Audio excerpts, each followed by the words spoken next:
In 2004, struggling actor Rob Mcelhenney invested $85 into a short film. One decade, 2 million viewers, and one live musical tour later, It's Always Sunny in Philadelphia is the longest-running sitcom currently on television. Earlier in August, the show turned 10 years old, and today I want to take a look at its history and evolution through the years. Hey, you. Me? Yeah. Did you ever try cigarettes? I was 14. So you tried it because other people were doing it? Yeah, I guess. And why don't you do it anymore? A lot of reasons. Just didn't like it, you know? Rob Mcelhenney started his acting career in 1997 with some background film roles and a guest spot on Law & Order. In 1998, at the age of 21, he wrote a dark thriller film which caught the eye of writer-director Paul Schrader, who wrote some of Martin Scorsese's greatest hits, including Taxi Driver. After a year and a half of script tinkering, the project fell apart and Rob relocated from New York to Los Angeles, where he found himself waiting tables until his big break. In the early 2000s, Charlie Day was starting his career in Los Angeles with small film roles and speaking parts in shows such as Law & Order and Reno 911. In 2001, he met actress Mary Elizabeth Ellis, who he would later marry and share the screen with on It's Always Sunny. Before show business, Glenn Howerton lived across the world, being raised in England and South Korea and going to school in Alabama and Florida. He had the most success before It's Always Sunny, having been a main cast member on the short-lived That 80s Show. By 2004, Mcelhenney, Day, and Howerton were all friends, and Mcelhenney created a short film for them to work on, just for fun. I had this idea for a short film that I thought would be pretty funny, and I just wrote a couple of scenes. It was about a guy going over to his friend's house to get sugar for his coffee, because he ran out of sugar.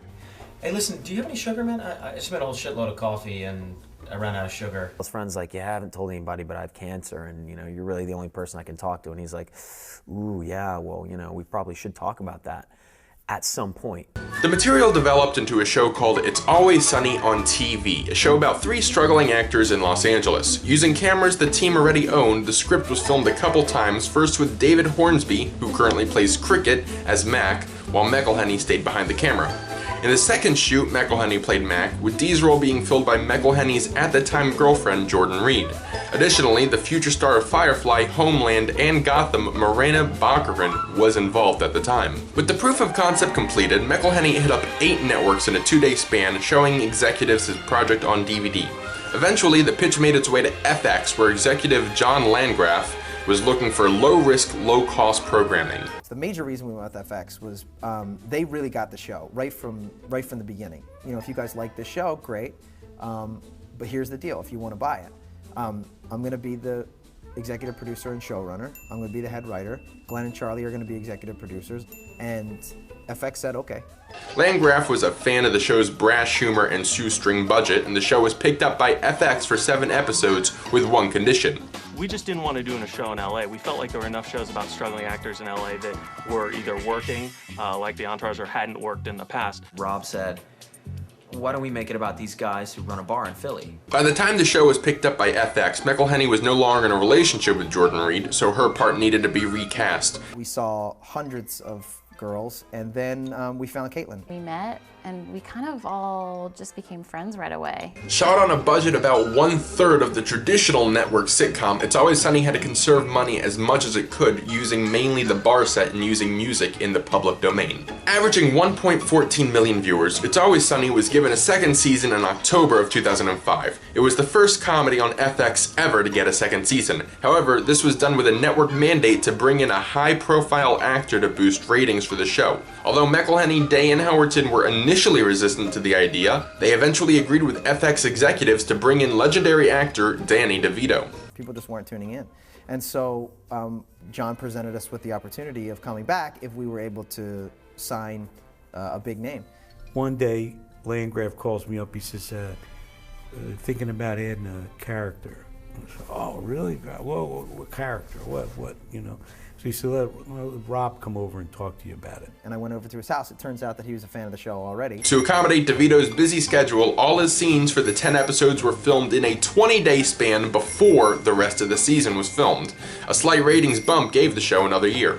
Seasons 3 and 4 saw It's Always Sunny moved from the summer into the fall, where shows with more confidence traditionally start their seasons. In Season 3's Sweet D's Dating a Retarded Person, a song written by Charlie called Dayman went viral in the early days of internet video sharing, which was the show's first true online fame. A dayman, that's it! Dayman! Oh! Fighter of the night, man! Oh! Champion of the sun! The Season 4 finale, considered to be one of the show's best episodes, was The Nightman Cometh, a musical created by Charlie based off the Dayman song. The episode was so popular that the cast and crew of It's Always Sunny performed the musical live across the country in 2009 before the show's 5th season. Additionally, It's Always Sunny was viewable for free during the early days of Hulu, bringing in new watchers. Whereas most shows start dropping viewers around their 4th year, It's Always Sunny began hitting their stride. Also of note, Rob Mcelhenney and Caitlin Olsen were married in October of 2008. Season 5 saw It's Always Sunny join the world of high-definition television, shooting in 720p and earning around 1.5 to 2 million viewers weekly. The following year, the show jumped again to 1080i resolution, where it has remained since. Season 6 was the first to have a themed marketing campaign, with the promotions having a psychedelic theme. Every following season has had a unique marketing theme, including awkward family portrait, 70s metal rock band, and a banana, I guess. I don't know what these guys are thinking. During Season 6, Caitlin Olsen's real-life pregnancy was written into the show, with the second half of the season focusing on Dee's expected child. As part of Seasons 5 and 6, the show produced a holiday special, A Very Sunny Christmas. The hour-long episode was produced as part of the show's 5th season, but released on DVD by itself. It was then later rebroadcast the next year with the 6th season. Merry Christmas, bitches! For the 7th season, Mcelhenney intentionally gained 50 pounds for his character. I was watching a popular sitcom. It was late in this, maybe like 5th or 6th season of the show. It's a very successful show. And I noticed that all of the characters looked more handsome, or just simply better looking. They were in better shape. And I thought, I'd never seen a show in which the characters or the actors specifically tried to look worse as the show progressed. And I thought that if there was ever going to be a show in which that would make sense, then this would be it. Seasons 8, 9, and 10 saw the show reduced from 13 episodes a year to 10, in a quality over quantity move. For its 9th season, the show was moved from FX to new comedy-focused channel FXX, where it was to headline the new network. For the 10th season, the show moved from fall to midwinter, with the season premiering in January. Generally, television shows last long by developing their characters over the years. It's Always Sunny has survived by doing the opposite, not changing their characters at all over the past decade. Each member of the gang is just as selfish and despicable now as they were in 2005. Much of the humor in It's Always Sunny is about matching the gang up against the outside world and seeing how out of touch they are and how oblivious they are to their own immaturity. Additionally, we continue to learn more about each character year after year, such as Mac's continual denial of his sexual nature and Dennis's serial killer behaviors. There's also the recurring characters such as Cricket and the waitress, whose lives are made worse and worse year after year through their interactions with the gang.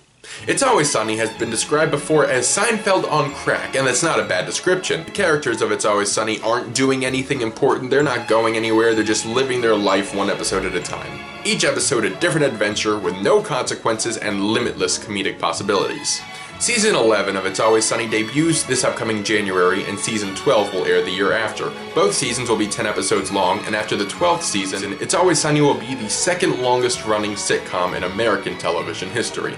Also, fun fact, Rob Mcelhenney is directing the Minecraft movie for Warner Brothers Studios. I hope you enjoyed this breakdown of the history of It's Always Sunny in Philadelphia. If you enjoyed the video, please like, comment below, I'll definitely reply, and absolutely subscribe to my channel for more. So before I go, I want to give a quick shout out to some people who made my summer in Los Angeles incredible. So thank you to Edai, Fernando, Joey, Zach, Tyler, Matt, Alexander, Evan, Max, Alex, and the Philadelphia 5, Devin, Owen, Eric, Sam, and Albert. So thank all of you guys for a great summer in Los Angeles. Thanks for watching this video. Stay tuned for more here on TV Junkie.